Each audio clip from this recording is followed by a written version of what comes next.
ધોરણ 12ની અંદર chapter number 13 એમાં જો આગળ વધીએ તો ચલો લાસ્ટ એક ટોપિક બાકી છે,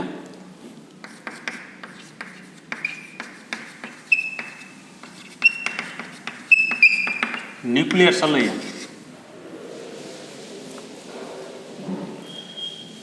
થોડુંક આગળનું રિવિઝન કરીએ તો એવું બની શકે કે ઉપયોગી વસ્તુ જે છે એ શું છે?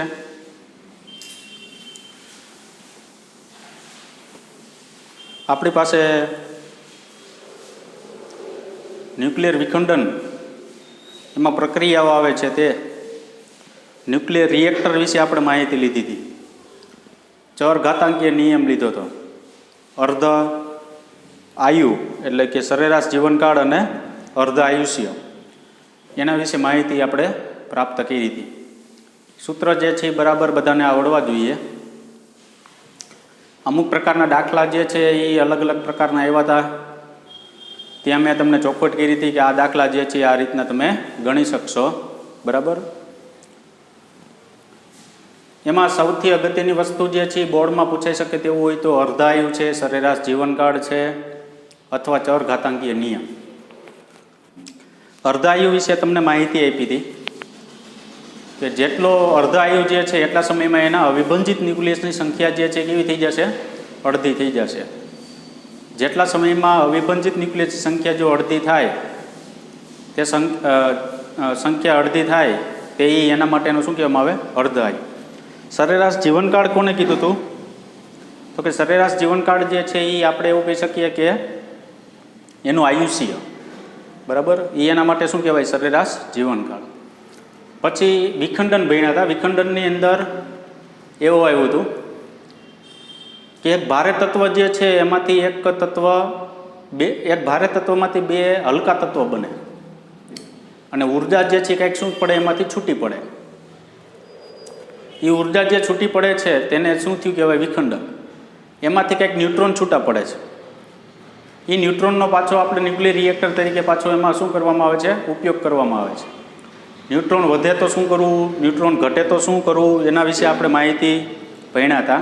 મલ્ટિપ્લિકેશન ફેક્ટર આવ્યું હતું, ગુણાંક અંક. બરાબર. એ ગુણાંક અંક જે છે એના ઉપરથી તમે નક્કી કરી શકો કે આમાં ન્યુટ્રોનની સંખ્યા વધે છે, ન્યુટ્રોન સંખ્યા ઘટે છે, શું થઈ શકે તે. બરાબર. હવે આવે છે સંલયન. તો તમને સંલયન ને વિખંડન તો ખબર જ છે. વિખંડનની અંદર શું હોય છે? તો કે ભારે તત્વો હોય એમાંથી બે હલકા તત્વો બને. પ્રક્રિયાઓ જે છે યાદ રાખવા માટે તમને એક ટ્રીક તને આપેલી હતી. બરાબર. એ ટ્રીકનો આપણે શું કરશું? ઉપયોગ કરશું. હવે શું કીધું? ભારે તત્વ જે છે એમાંથી બે હલકા બને. હવે પાછા હલકા જે બે તત્વો હોય એમાંથી ભારે તત્વ બને, તો એનું શું થયું કહેવાય? સંલયન થયું કહેવાય. શું કામે? તો કે ભારે તત્વ જે છે જ્યારે બનશે ત્યારે તે વધુ જકડાઈ સાથે જોઈન્ટ રહેશે. વધુ જકડાઈને જો જોઈન્ટ રહેશે તો શું થશે? એમાંથી ઉર્જા વધુ પ્રમાણમાં એમાંથી ઉર્જા શું થશે? છૂટી પડશે. બરાબર. પછી થોડીક માહિતી આપેલી છે, પ્રક્રિયા આપેલી છે ન્યુક્લિયર સંલયન માટે. તો ન્યુક્લિયર સંલયન માટે પ્રક્રિયા જે છે શું છે? 1H1 પ્લસ 1H1 બે હલકા તત્વ ભેગા થયા, એક ભારે તત્વ બન્યું 1H2 plus electron plus neutrino plus 0.42 mega electron volt. 1H1 plus 1H2 ઇસ્ક્યુ 1H2 બે હલકા તત્વ ભેગા થયા, એક ભારે બન્યું electron plus neutrino 0.42 mega electron. બીજી પ્રક્રિયા લેવી તો ધારો કે આ જે છે એ બે વાર પ્રક્રિયામાં આવે. ધારો કે 1H2 પાછા બે હલકા તત્વ ભેગા થયા, પાછો એક ભારે તત્વ બને હિલિયમ, એનાથી 2He3 ન્યુટ્રોન છૂટો પડે 0N1 3.27 મેગા ઇલેક્ટ્રોન વોલ્ટ ઉર્જા છે એમાંથી શું થશે? છૂટી પડશે. વિખંડનમાં શું હતું? અહીંયા આંકડો ન આપતા, અહીં તમને ક્યુ કરીને એવું આપી દેતા. બરાબર.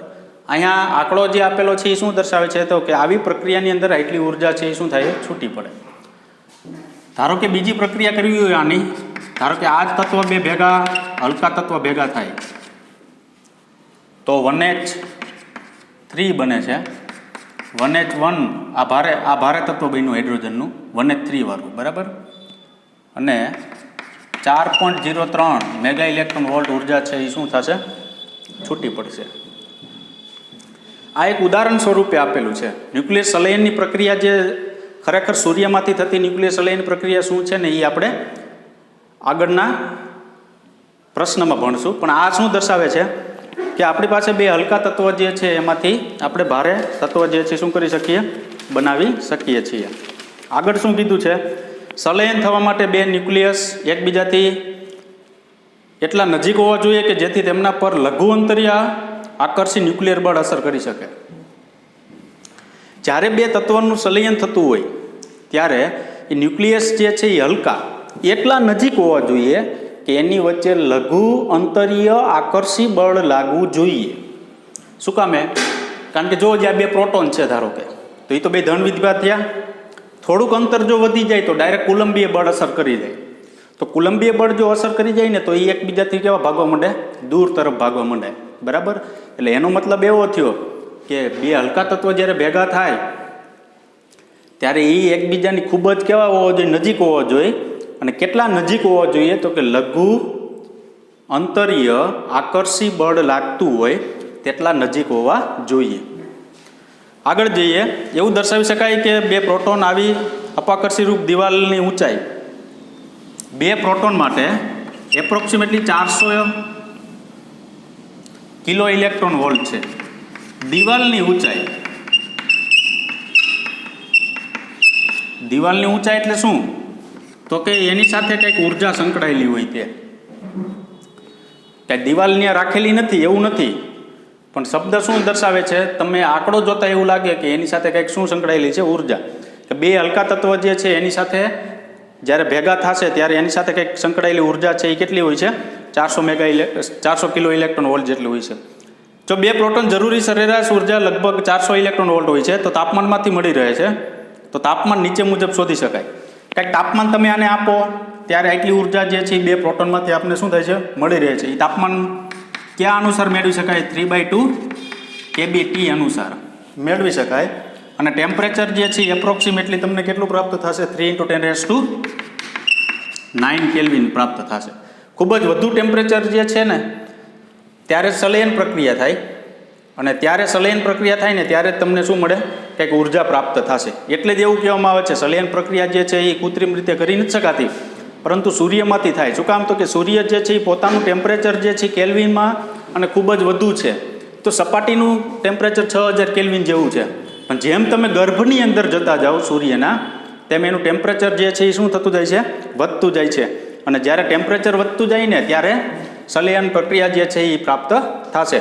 કેબી એટલે બોલ્ટ્ઝમેન અચળાંક છે. આ ઉર્જા છે એ અહીં મૂકી દો તમે, એટલે ટેમ્પરેચર તમને એપ્રોક્સિમેટલી એટલું પ્રાપ્ત થશે. જ્યારે હાઇડ્રોજન વાયુના બે પ્રોટોન વચ્ચે લાગતા કુલંબીય અપાકર્ષી રૂપી દિવાલને ઓળંગી જવા માટે તાપમાન વધારીને તેમનું સંલયન કરવામાં આવે છે, અને તે પ્રક્રિયાને તાપ ન્યુક્લિયર સંલયન પ્રક્રિયા કહેવામાં આવે છે. શું કીધું તમને? જ્યારે એને તાપમાન આપો ત્યારે કંઈક એની સાથે શું હોય છે? ઉર્જા હોય છે.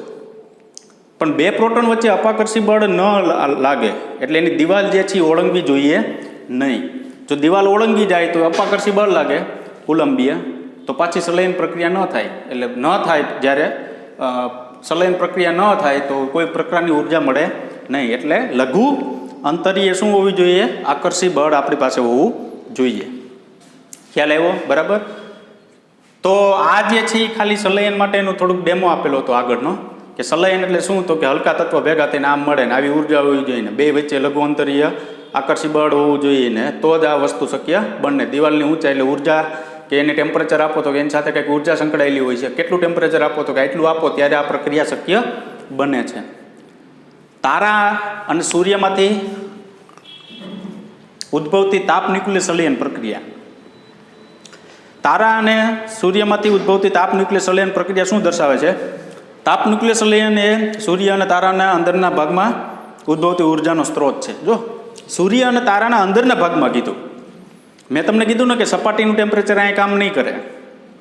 સૂર્યની માથે જે કવર સપાટી છે, સપાટીનું ટેમ્પરેચર જે છે અહીંયા કામ કરશે નહીં. કયું ટેમ્પરેચર કામ કરશે?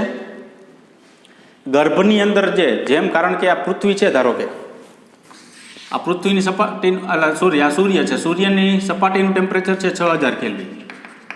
જેમ તમે અંદર કેન્દ્ર તરફ જાશો ને એમ ટેમ્પરેચર એનું વધશે.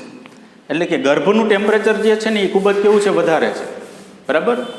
ત્યારે તાપ ન્યુક્લિયર સંલયન પ્રક્રિયા શક્ય બને. સૂર્યના અંદરના ભાગનું તાપમાન લગભગ 1.5 × 10⁷ કેલ્વિન છે. સપાટી પરનું તો 6000 કેલ્વિન એટલે 6 × 10⁻³ કેલ્વિન જ થાય. એના કરતાં અહીંયા 4 ઘાત વધારે છે. જો તો અંદર ગર્ભનું તાપમાન જે છે એ ખૂબ જ કેવું છે, વધારે છે, જે કણોના સંલયન માટે અંદાજિત તાપમાન કરતાં ઘણું ઓછું છે. જો સંલયનના જે તમારી પાસે હાઇડ્રોજન છે એનું સંલયન થવા માટે જે અંદાજિત તાપમાન છે આટલું એના કરતાં ઘણું ઓછું છે એવું કીધું. શું કામે? તો કે સંલયન થવા માટે આટલા ટેમ્પરેચરની જરૂર પડે. જો 10⁻² કેટલા કેલ્વિન? 9 કેલ્વિન જેટલા ટેમ્પરેચરની જરૂર પડે, પણ ખરેખર છે કેટલું? આટલું છે. એટલે એવું કીધું કે સંલયન થવા માટે અંદાજિત તાપમાન કરતાં કેવું જોવા મળે છે આપણે? ઓછું જોવા મળે. સૂર્યમાં સંલયન પ્રક્રિયા માટે પ્રોટોનની ઉર્જા સરેરાશ ઉર્જા કરતાં ઘણી વધારે હોવી જોઈએ. કે સૂર્યમાં થતી સંલયન પ્રક્રિયા ઘણા તબક્કામાં થતી પ્રક્રિયા છે.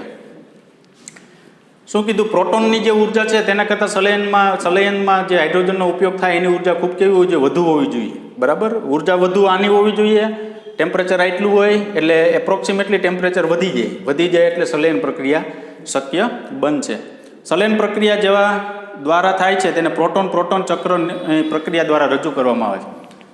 જો પ્રોટોન પ્રક્રિયા અથવા બીજી ભાષામાં કેવું હોય તો પ્રોટોન ચક્રીય પ્રક્રિયા. શું કામ ચક્રીય પ્રક્રિયા? કારણ કે સતત રિપીટ થાય છે.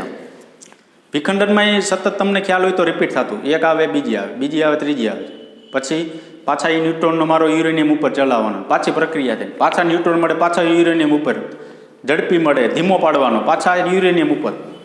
એવી રીતના અહીંયા શું છે? પ્રોટોન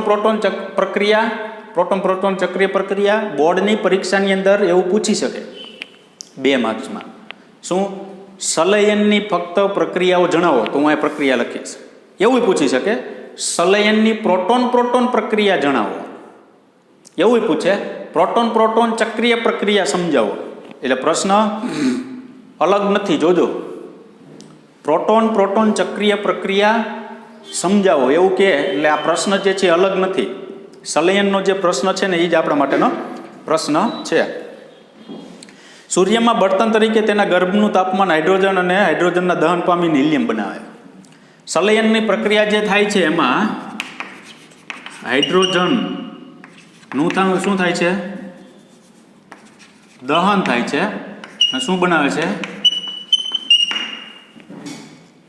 હિલિયમ બનાવે.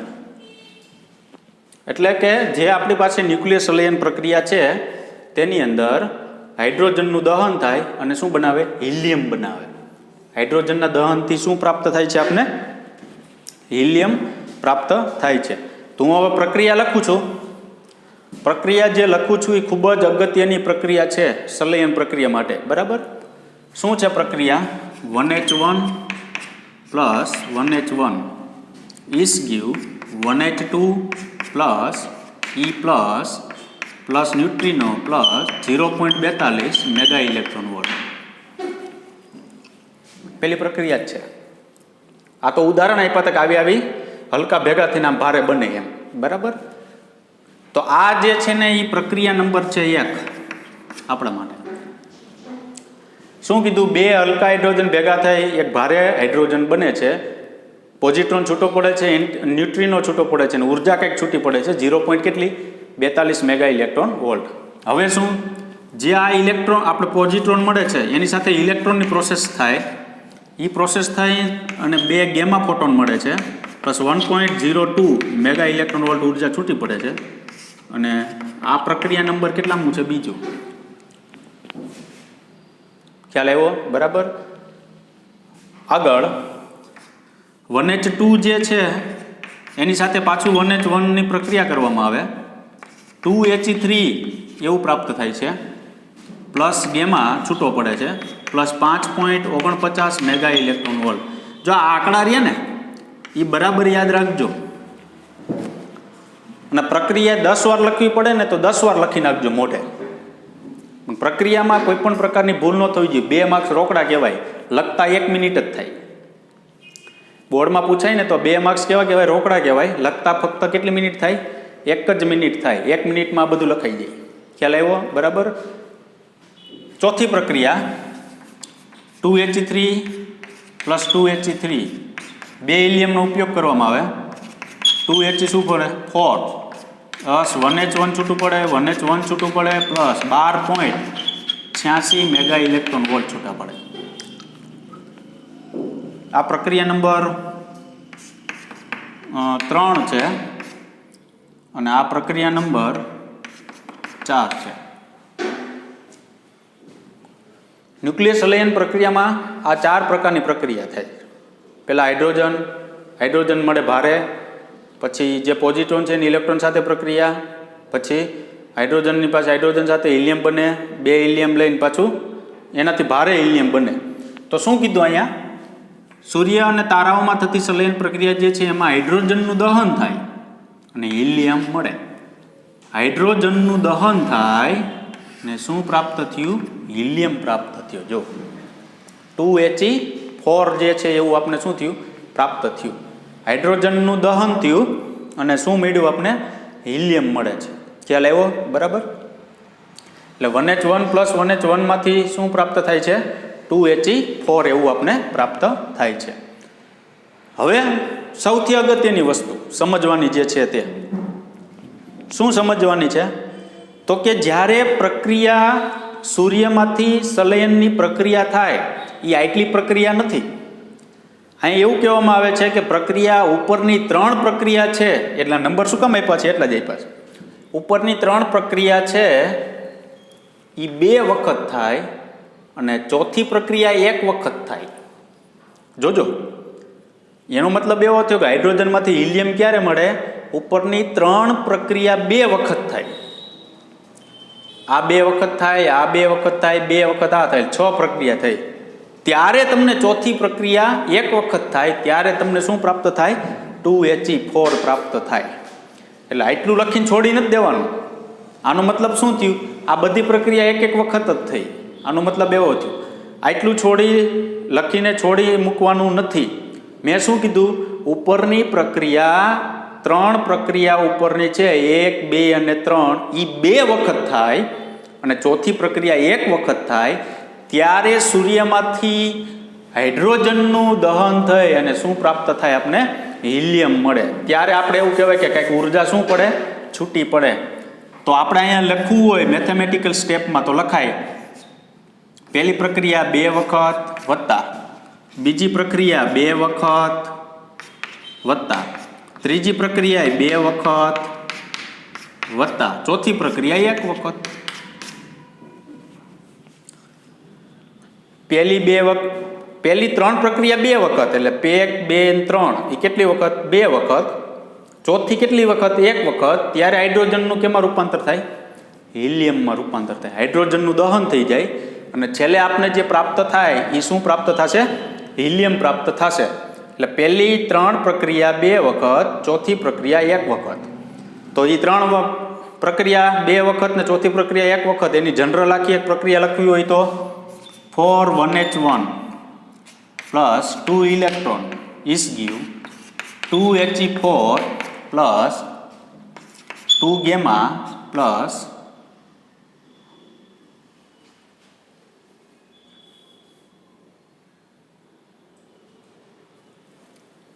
2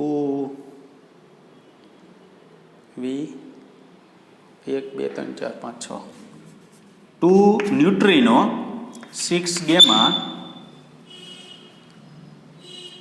પ્લસ 26.7 મેગા ઇલેક્ટ્રોન વોલ્ટ. અથવા બીજી લખવી હોય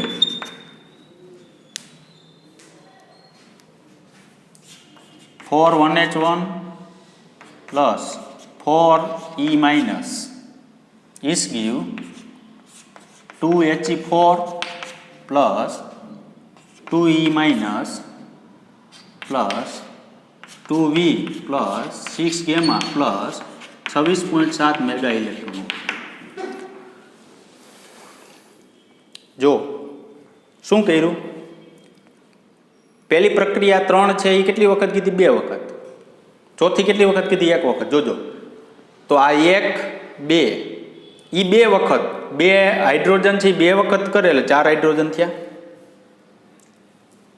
પછી આ જે છે ને એનો ઉપયોગ અહીંયા થઈ ગયો એટલે આમાં ક્યાંય દર્શાવેલું નથી. પછી આ જે છે ને એનો ઉપયોગ 2 વખત થયો, બીજી પ્રક્રિયા 2 વખત એટલે 2 ઇલેક્ટ્રોન થયા.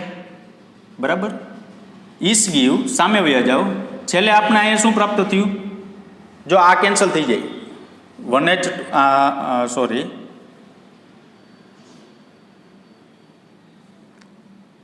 આમાંથી હિલિયમ બની ગયું.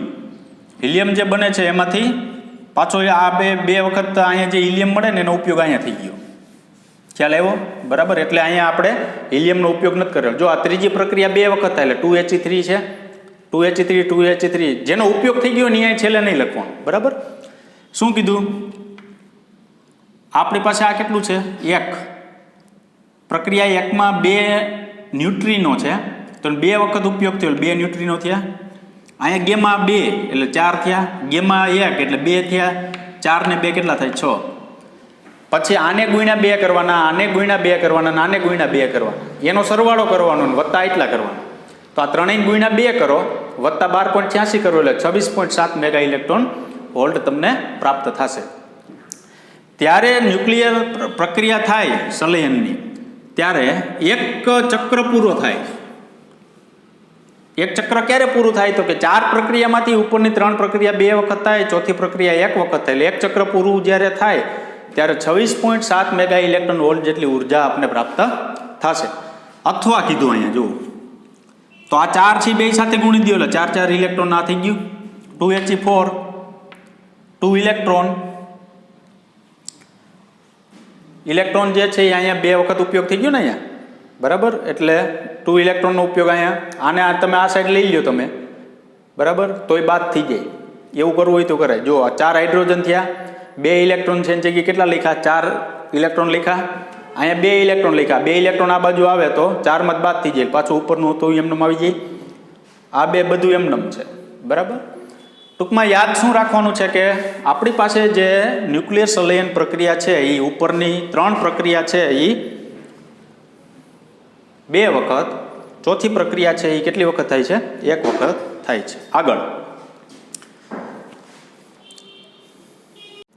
તારાની અંદરના ભાગમાં માત્ર હિલિયમ જ બને છે તેવું નથી, પણ હિલિયમના ન્યુક્લિયસનું કાર્બનમાં રૂપાંતર થાય છે. કારણ કે તારાઓમાં તેના ગર્ભ ભાગનો હાઇડ્રોજન હિલિયમ બનાવવામાં વપરાય છે ત્યારે તે ગર્ભ ભાગ ઠંડો પડવા લાગે. તારાઓ જે છે ને તેની અંદર શું થાય છે? હાઇડ્રોજનનું હિલિયમમાં રૂપાંતર તો થાય જ છે, પણ હિલિયમનું પાછું કેમાં રૂપાંતર થાય છે? કાર્બનમાં રૂપાંતર થાય. કાર્બનમાં જો રૂપાંતર થાય ને તો અંદરનો ભાગ, ગર્ભ ભાગ કે તારાઓ જે છે, સૂર્ય જે છે એનો અંદરનો ભાગ જે છે ને કેવો પડવા માંડે? ઠંડો પડવા માંડે. તારા તેના પોતાના ગુરુત્વીય અસરની હેઠળ સંકોચવા લાગે છે, જેના લીધે ગર્ભનું ભાગનું તાપમાન વધવા લાગે છે, જે વધીને 10⁸ કેલ્વિન જેટલું બને છે. ત્યારે ફરીથી સંલયન થાય. ટૂંકમાં આખી પ્રક્રિયા શું છે? ધારો કે સૂર્ય છે, એ તારા ક્યાંક સૂર્ય છે. બરાબર. હવે શું કીધું એણે સૌપ્રથમ? તો કે સૌપ્રથમ એવું કીધું કે હાઇડ્રોજનનું હિલિયમમાં રૂપાંતર થાય, પણ હિલિયમનું પાછું કાર્બનમાં રૂપાંતર થાય. એટલે ગર્ભભાગ છે ને એ ઠંડો પડતો જાય. ગર્ભભાગ શું થાય? ઠંડો પડતો જાય. ઠંડો પડતો જાય ને એટલે ગુરુત્વાકર્ષણની અસર હેઠળ આનું સંકોચન થાય. સંકોચન થાય એટલે કેવું થવા માંડે? નાનું થવા માંડે. પછી શું થાય? જ્યારે નાનું થઈ જશે ને પાછું એનું ટેમ્પરેચર વધવા લાગશે. કાર્બન છે એટલે એ ટેમ્પરેચર કેટલું થવા લાગશે? 10⁸ કેલ્વિન જેટલું ટેમ્પરેચર થવા લાગશે. અને પછી સંલયનની જે પ્રક્રિયા આવશે ને એ કોના નામે આવશે? તો કે હિલિયમનું કાર્બનમાં રૂપાંતર. અત્યારે સંલયનની જે હાલમાં વર્તમાનમાં જે સંલયનની પ્રક્રિયા હાલે છે એ હાઇડ્રોજનનું હિલિયમમાં છે. પછી જે પ્રક્રિયા હાઇડ્રોજનનું હિલિયમમાં, હાઇડ્રોજન ખલાસ થઈ જાય પછી હિલિયમનું કેમાં રૂપાંતર થશે? કાર્બનમાં. ત્યારે શું થશે? તો કે આ ભાગ ઠંડો થશે, સંકોચન થશે, નાનું થશે, પછી પાછું એનું ટેમ્પરેચર શું થવા માંડશે? વધવા માંડશે. કેટલું થવાની શક્યતા છે? 10⁸ કેલ્વિન. આગળ સૂર્યની ઉંમર લગભગ 5 × 10⁹ વર્ષ છે. બહુ મોટું કહેવાય. બરાબર. સૂર્યની ઉંમર કીધી, ઉંમર એટલે એનું જીવનકાળ. સૂર્યમાં એટલો હાઇડ્રોજન છે કે જે હજી 5 બિલિયન વર્ષ ચાલે એટલું. 5 બિલિયન વર્ષ. હવે આપણે માણસ છે તો 50 વર્ષ નથી જીવતા, બરાબર. તો આ તો બિલિયન વર્ષ છે. 5 બિલિયન વર્ષ જેટલો હાઇડ્રોજન ચાલે ને એટલો છે. તો ચાલે એટલો છે એટલે તો કે સતત હાઇડ્રોજનનું હિલિયમમાં સતત શું થતું જાય? રૂપાંતર થતું જાય. કેટલા વર્ષ સુધી? 5 વર્ષ સુધી.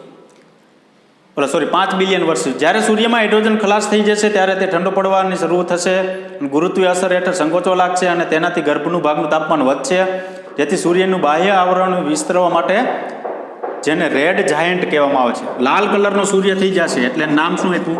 Red giant. શું કીધું? કે જ્યારે હાઇડ્રોજન ખલાસ થઈ જાય ને પછી હિલિયમનું કાર્બનમાં રૂપાંતર થશે. હિલિયમનું જ્યારે કાર્બનમાં રૂપાંતર થશે ત્યારે ગુરુત્વાકર્ષણ બળની અસર હેઠળ એનું સંકોચન થશે. જો આ બધી માન્યતા છે, માન્યતા એટલે ફાઇનલ થાય એવું ફરજિયાત ન હોય, કારણ કે એક પ્રકારની વિચારધારણા આવી છે. હવે આટલું એનું આયુષ્ય હોય ને 5 બિલિયન વર્ષ સુધી હાઇડ્રોજન હાલવાનો હોય તો એટલું ભવિષ્યવાણી આપણે થોડા કરી શકીએ. તો આ તો એક વસ્તુ વૈજ્ઞાનિકોએ ખાલી એવું કીધું છે કે આવી વસ્તુ થઈ શકે. શું થઈ શકે? હિલિયમ જે છે એનું રૂપાંતર કેમાં થશે? કાર્બનમાં થશે. ત્યારે સૂર્ય જે છે ગુરુત્વાકર્ષણ બળની અસર હેઠળ એનું સંકોચન થવા લાગશે. આ જે સંકોચન જે થાય છે તે સંકોચન દરમિયાન શું થશે? પાછું એનું ટેમ્પરેચર વધશે. ટેમ્પરેચર વધશે એટલે એ લાલ કલરનું દેખાશે. એટલે એનું નામ શું આપ્યું? એને રેડ જાયન્ટ એવું નામ આપ્યું છે. ખ્યાલ આવ્યો? બરાબર. આગળ નિયંત્રિત તાપ ન્યુક્લિયર સંલયન સમજાવું. હવે નિયંત્રિત તાપ ન્યુક્લિયર સંલયન એટલે શું? તો કે એમાં કઈ કઈ બાબત ધ્યાનમાં રાખવીને એ આપણે આપેલું છે. તો કઈ કઈ બાબત ધ્યાનમાં રાખવીને એ આપણે ખબર હોવી જોઈએ. તો એમાં કાંઈ નથી, ખાલી એકવાર વાંચી જવાનું છે, બરાબર. કે નિયંત્રિત એટલે શું? તો કે આ વસ્તુ થતી હોય તો આનું ધ્યાન રાખવું, આ વસ્તુ થતી હોય તો આનું ધ્યાન રાખવું, એવી બધી બાબતો આપેલી છે. તો શું આપેલું? પહેલું, તારામાં કુદરતી રીતે થતી તાપ ન્યુક્લિયર સંલયન પ્રક્રિયા નિયંત્રિત તાપ ન્યુક્લિયર સંલયન રચનામાં નકલ કરવામાં આવે છે. એવું કીધું કે તારાઓમાં થતી જે તાપ ન્યુક્લિયર સંલયન પ્રક્રિયા જે છે એ કૃત્રિમ રીતે તમારે તાપ ન્યુક્લિયર સંલયન પ્રક્રિયા જે કરવી હોય તો એની કોપી કરવામાં આવે છે. કે આ રીતના પ્રક્રિયા કરી, પણ આ પ્રોસેસ બહુ મોટી છે એટલે એ થવા માટે ખૂબ સમય લે. કારણ કે જો પહેલાં તો એવી ગોઠવણી કરવી પડે કે આ 3 પ્રક્રિયા 2 વખત ને આ ચોથી 1 વખત થાય ત્યારે આટલી ઉર્જા પ્રાપ્ત થાય, બરાબર. આ જે છે એ તાપ ન્યુક્લિયર સંલયન પ્રક્રિયા છે. આગળ, નિયંત્રિત સંલયન રિએક્ટરમાં ન્યુક્લિયર બળતણ 10⁸ કેલ્વિન જેટલા ઊંચા તાપમાન સુધી ગરમ કરી સ્થાયી પાવર ઉત્પન્ન કરવાનો ઉદ્દેશ હોય છે. એવું કહે છે કે જો આ જે કીધું ને એ બધી શક્યતા છે એમ, કે જો તમે કોઈ તમારી પાસે નિયંત્રિત રિએક્ટર હોય તો તમે 10⁸ કેલ્વિન જેટલું તાપમાન એમાં ઉત્પન્ન કરો તો આ પ્રક્રિયા થવાની શક્યતા છે. ભાઈ એટલું કેલ્વિન તો હવે કયું વસ્તુ એવી હોય કે આટલા કેલ્વિન ટેમ્પરેચર સહન કરી શકે? તો એ જ બાબત મોટો પડકાર છે. 10⁸ કેલ્વિન છે, જોજો એમાં 273 કાઢો તો એમાં કંઈ ફેર ન પડે. સેલ્સિયસ થયું કેલ્વિન, બરાબર. 10⁸ એટલે એ કેવડું ટેમ્પરેચર થયું. હવે કાંઈક આપણી પાસે એવી વસ્તુ તો હોવી જોઈએ ને કે એ વસ્તુ જે છે એ તાપમાન સહન કરી શકે. આટલું તાપમાન જે છે એ શું કરી શકે? સહન કરી શકે. તો આટલું તાપમાન સહન જો કરી શકે તો તમે અહીંયા બેઠા બેઠા તાપ ન્યુક્લિયર સંલયન પ્રક્રિયા પૃથ્વીની સપાટી ઉપર તાપ એવું રિએક્ટર બનાવી શકો કે એમાં તાપ ન્યુક્લિયર સંલયન પ્રક્રિયા થાય. ખ્યાલ આવ્યો કે નહીં? અને જો આ વસ્તુ બને તો બહુ સસ્તી થાય અને બહુ વિસ્ફોટ થવાની તો કોઈ પણ પ્રકારની શક્યતા છે જ નહીં. ઓલો ન્યુક્લિયર વિખંડનમાં શું હતું? ક્યારે વિસ્ફોટ થાય, ક્યારે શું થાય એ કહી શકાય નહીં. આગળ, આવા ઊંચા તાપમાને બળતણ, ધન આયન, ઇલેક્ટ્રોનનું મિશ્રણ પ્લાઝમા રૂપમાં હોય છે. આટલું ઊંચું તાપમાન કોઈ પણ સહન કરી શકે તેવું પાત્ર સહન કરી શકે તેવું નથી. તો પ્લાઝમા કેદ કરવું એ મોટો પડકાર છે. તો આ બધા જે છે તત્વો એ પ્લાઝમા સ્વરૂપમાં હોય, દ્રવ્યનું ચોથું સ્વરૂપ. ઘન પદાર્થ, વાયુ, ઘન પ્રવાહી અને વાયુ, આ માટે તો આપણે ભણીએ જ છીએ. પ્લાઝમા ચોથું સ્વરૂપ છે. ચોથું સ્વરૂપ જે છે એ ક્રિએટ કરવા માટે પાત્ર આપણી પાસે છે જ નહીં એવું કે આટલું તાપમાન જે છે એ સહન કરી શકે. ભારત સહિત વિશ્વભરના ઘણા દેશો આ અંગેની ટેકનિકલ વિકસાવી રહ્યા છે, જેમાં કોઈ સફળ થાય તો સલયન રિએક્ટરો માનવજાતને અમર્યાદિત પાવર પૂરો પાડી શકે. જો કીધી ને છેલ્લી લીટી, ભારત દેશ જે છે તે ઉપરાંત અન્ય બધા વૈજ્ઞાનિકો જે છે આના માટે સંશોધન કરી રહ્યા છે કે આવું પાત્ર કોઈ મળી જાય આપને કે આટલું ટેમ્પરેચર સહન કરી શકે તેવું પાત્ર. જો એટલું ટેમ્પરેચર સહન કરી શકે એવું કોઈ પાત્ર મળે આપને, તો આપણે શું કરી શકીએ? પુષ્કળ પ્રમાણમાં ઉર્જા પ્રાપ્ત કરી શકીએ. બરાબર, ભારતની અંદર સંલયન પ્રક્રિયા દ્વારા પુષ્કળ પ્રમાણમાં શું કરી શકીએ? ઉર્જા મેળવી શકીએ. તો આ એક નિયંત્રણ થયું કે આવી વસ્તુ તમારી પાસે જો હોય તો આવી વસ્તુ થઈ શકે. બરાબર, તો આ જે વસ્તુ જે છે એ પ્રક્રિયા જે છે બરાબર તમારે યાદ રાખવાની છે. પ્રક્રિયા ન આવડે મેં કીધું ને 10 વખત બને તો 15 વખત લખી નાખવી. જો લખી નાખશો એટલે શું થશે? આપણે ફાયદો થઈ જશે. બરાબર, તો અહીંયા આપણે ચેપ્ટર નંબર 13 જે છે એની સંપૂર્ણ થિયરી પૂર્ણ થાય છે. હવે આપણે આગળ વધીશું ચેપ્ટર નંબર પેલા દાખલા સ્વાધ્યાયના લેશું અને પછી વિચારશું કયું ચેપ્ટર આપણે લેવું હોય. બરાબર, તો અહીં સુધી રાખીએ. Thank you very much.